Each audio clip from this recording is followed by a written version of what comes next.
आज हम आप लोगों को एक ऐसी कथा सुनाते हैं। समझने की बात यह है कि हमारे जीवन में बुराई का आरंभ कहाँ से होता है।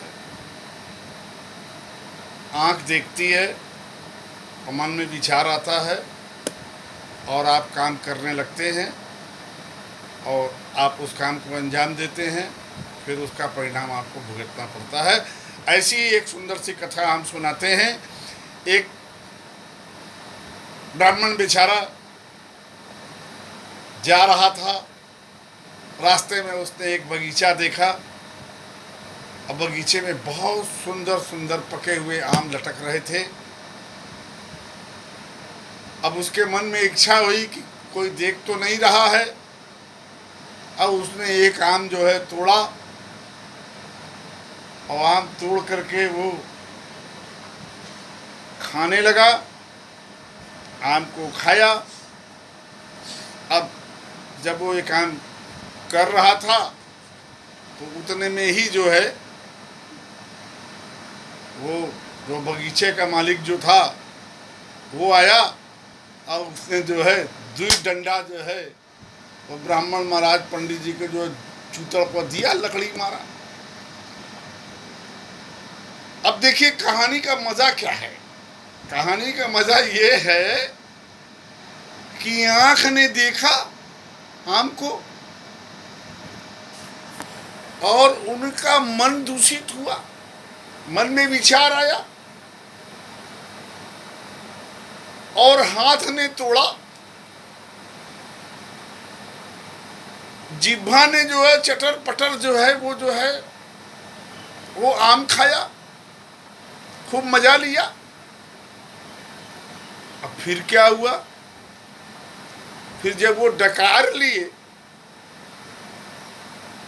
मगर डंडा कौन खाया, कहे चूतड़। तो यहाँ पर प्रश्न उठता है कि गलती किसकी है। गलती तो आंख की है और डंडा कहाँ पड़ा, चूतड़ पर। मगर जो सच्चाई बात की है वो समझने की ये है कि रोया कौन, आंख। गलती किसने किया था, आंख ने। तो जो गलती करता है उसको सजा भुगतनी पड़ती है, ये इस कहानी का मतलब है। बहुत से लोगों ने पूछा कि भाई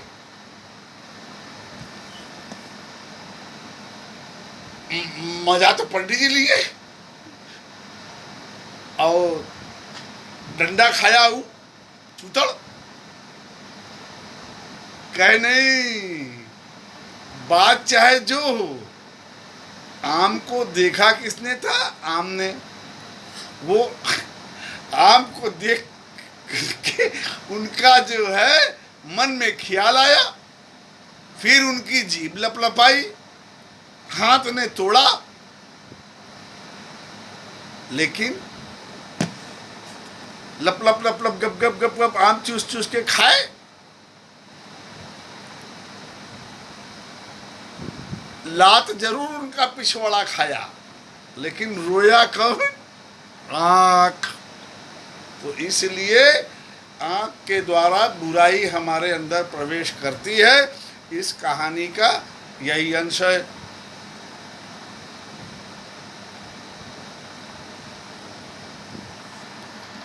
अब बोलना है ना इसमें।